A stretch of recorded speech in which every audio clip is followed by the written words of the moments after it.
Hello guys, आज फिर हम आपके सामने प्रश्न बैंक 2021-22 विषय गणित कक्षा 11वीं फलन एवं संबंध का हम अध्ययन करेंगे।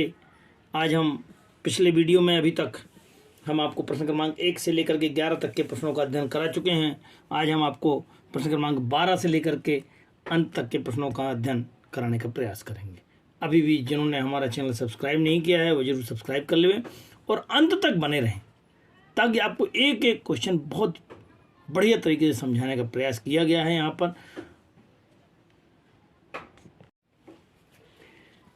प्रश्न क्रमांक 12 में आपके पास जो फंक्शन दिया वो वहाँ लिखा हुआ है f ऑफ x बराबर x प्लस 1 है, gx बराबर 2x माइनस का 3 है।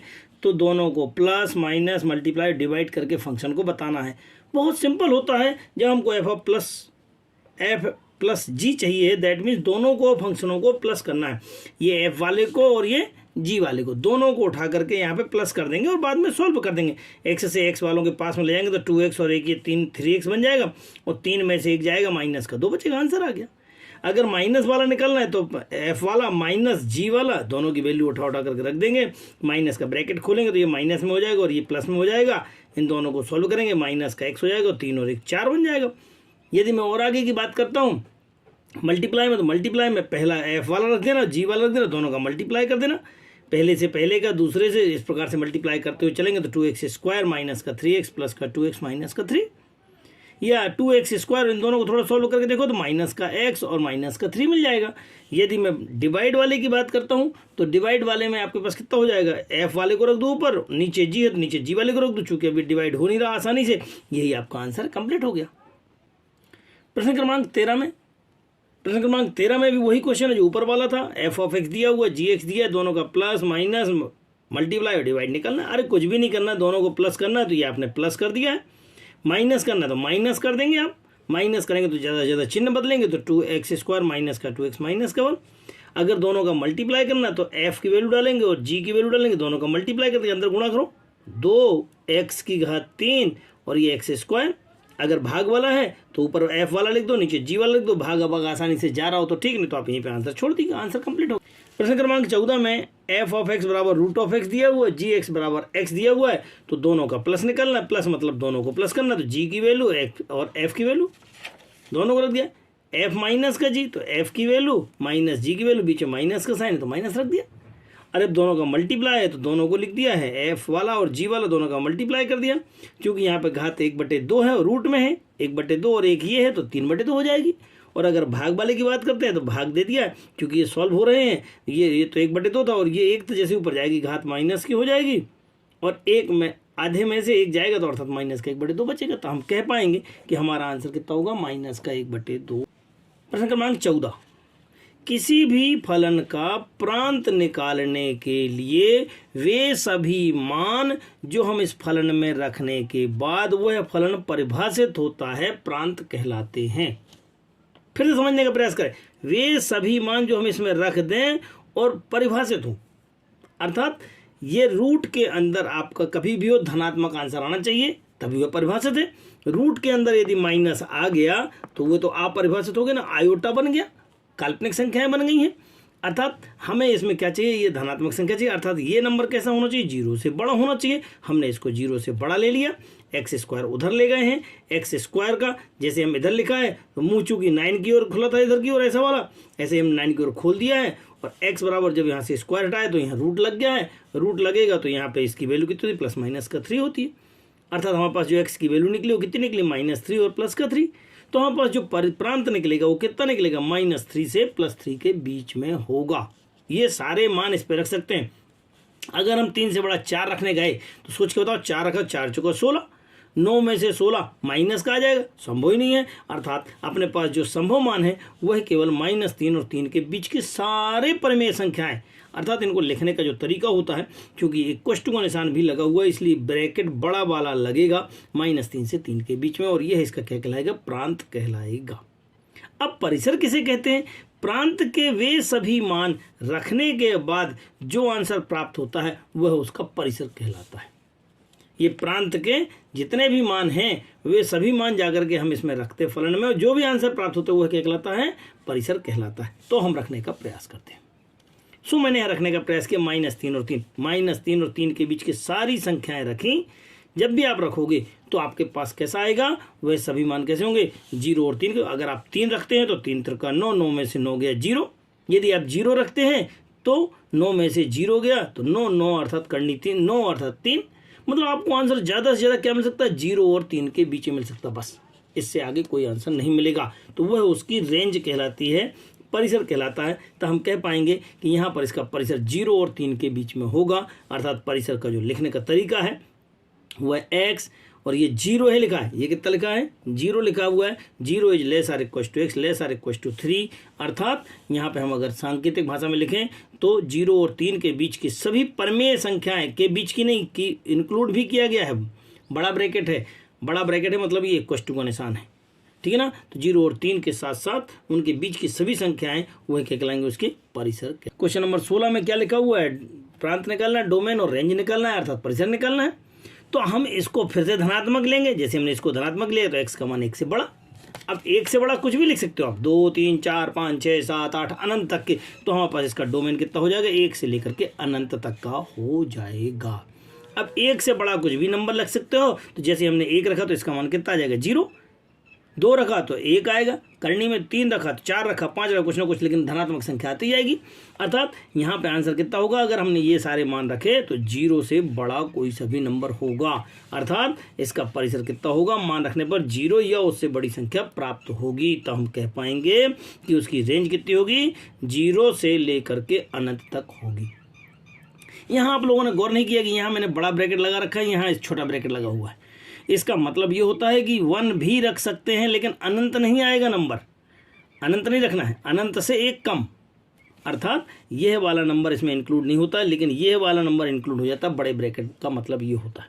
प्रश्न क्रमांक 17, दिए गए फलन का प्रांत ज्ञात कीजिए। अरे भाई, जो भी फलन है वह परिभाषित होना चाहिए, वे सभी मान जिनके लिए फलन परिभाषित होता है प्रांत कहलाते हैं। पहले भी मैं कई बार आपको परिभाषा बता चुका हूँ। तो इनको हम फैक्टर कर लेते हैं, और फैक्टर करने में x² माइनस का 8x, क्योंकि नीचे 0 नहीं आना चाहिए किसी भी हालत में।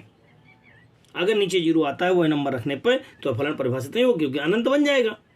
ऐसी स्थिति में आपको नीचे वाले के फैक्टर निकालना है। सो हमने फैक्टर निकालने का प्रयास किया, तो x² माइनस का 8 के गुणनखंड किए हैं तो 6 और 2 आ जाएंगे। इनके फिर 2 जोड़े लेकर के फिर गुणनखंड कर लिए हैं, और गुणनखंड करने में आपके पास कितना आ गया है, x प्लस का 1, x प्लस का 1, x माइनस का 2, x माइनस का 6। अर्थात अब हम 2 नहीं रख सकते, क्योंकि 2 रखेंगे तो 0 हो जाएगा, 6 रखेंगे तो भी 0 हो जाए, अनंत हो जाएगा।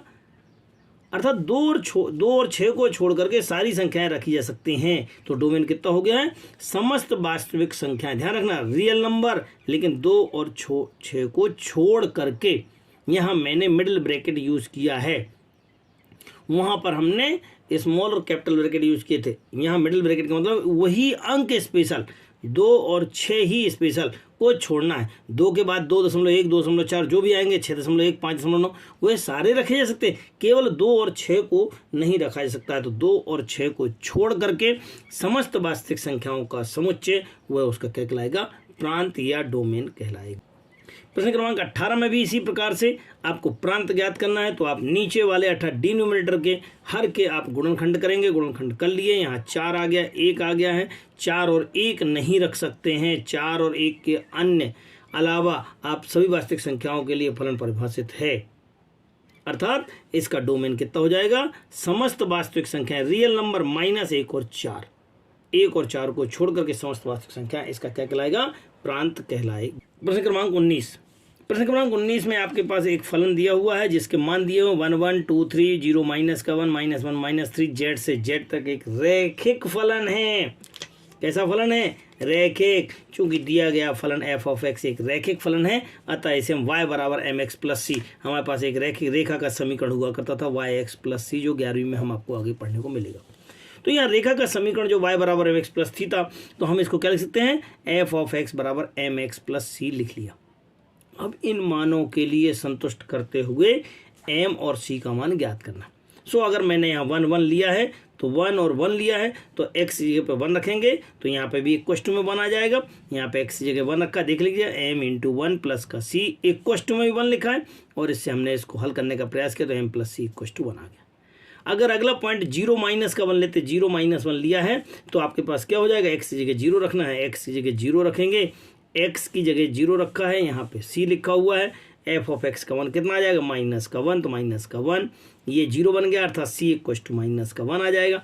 जैसे हमको सी का मान मिला है, सी का मान समीकरण 1 में जाके रख देंगे, एम माइनस का 1 बराबर 1 के, ये 1 वहाँ चला जाएगा, अर्थात एम इक्वल टू 2 आ जाएगा। जैसे ही हमको एम का मान मिल गया और सी का मान मिल गया, हम जा करके इसमें रख देंगे, एम का मान कितना मिला है 2, तो यहाँ पे 2x माइनस सी का मान कितना है 1, तो यहाँ पे माइनस का 1, अर्थात हमारे पास जो रैखिक समीकरण बनेगा वह समीकरण 2x ऋण का 1 होगा। बिल्कुल यही क्वेश्चन है, लेकिन अगले क्वेश्चन में आपको थोड़ा सा फलन वहाँ दे दिया गया है, पिछले क्वेश्चन में नहीं दिया था, यहाँ पे ये फलन दिया हुआ है, अंक भी वही के वही हैं, इसमें भी आपको यही मान रखते हुए a प्लस बी बराबर 1, यहाँ पे आप b बराबर माइनस का 1 और ये 1 जैसे आप जा करके यहाँ रख देंगे तो आपके पास a बराबर 2, और जैसे आप a और b के मान प्राप्त करेंगे तो आपके पास एक फलन प्राप्त हो जाएगा, वह है आपका 2x माइनस का 1 होगा। ये दोनों प्रश्न एक ही हैं, केवल जरा सा अंतर है, ऊपर वाले में आपको फलन नहीं दिया है, यहाँ पे आपके पास ax प्लस बी दे दिया है। तो यहाँ आपको एक अलग से कोई फलन मानना है, यहाँ आपको दिया हुआ है और मान ज्ञात करके उसके मान ज्ञात करके रखने का प्रयास करना है। 20 में फलन दिया हुआ है तो f0 f-1 f1/3 और f sin x का मान ज्ञात करना। अरे कुछ भी नहीं होता, जब 0 रखना है तो जगह जगह आप x की जगह 0 0 रख देंगे और आंसर निकाल लेंगे। रखो 0 स्क्वायर प्लस 2 इंटू 0, ये 0 हो गया, ये 0 हो गया, माइनस का 3 आंसर आ गया। अगला प्रश्न था माइनस का 1 रखना, माइनस का 1 रखोगे तो क्या बन जाएगा, माइनस 1 का स्क्वायर, क्योंकि क्वेश्चन में स्क्वायर था, 2 इंटू माइनस का 1, 2 इंटू माइनस का 1 और माइनस का 3, इसका स्क्वायर किया तो धन में आ गया, 2 एकम 2 माइनस का 2 और ये 3 3 2 5, 5 में से 1 गया माइनस का 4।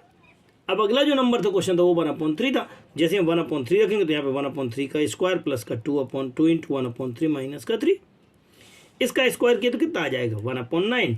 सॉल्व कर लिया, इनका लघुत्तम ले लिया, 9 आ गया है, और 9 से लघुत्तम लेने के बाद इसको हल किया तो कितना आ गया माइनस का 20/9 आंसर आ गया।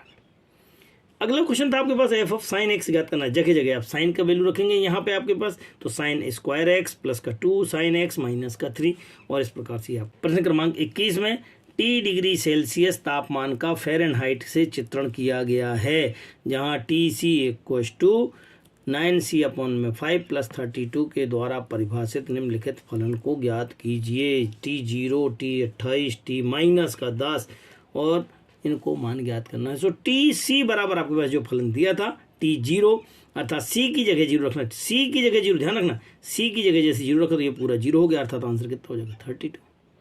अब कितना रखना है 28, तो C की जगह जैसे आप 28 रखेंगे, इन दोनों का मल्टीप्लाई करेंगे 252/5, इनका लघुत्तम लेंगे, 5 लघुत्तम में आएगा, ठीक है ना, और 5 लघुत्तम में आकर के इसका इससे और 160 बन जाएगा, फिर दोनों को जोड़ लेंगे 412/5 हो जाएगा। परंतु अगला क्वेश्चन है f माइनस का 10 है, t माइनस का 10, तो माइनस का 10 यहाँ रखना है, 5 से काटा, 5 दूनी 10, 9 दूनी 18, 18 माइनस प्लस का 32 कितना हो जाएगा आपके पास 14 आ जाएगा।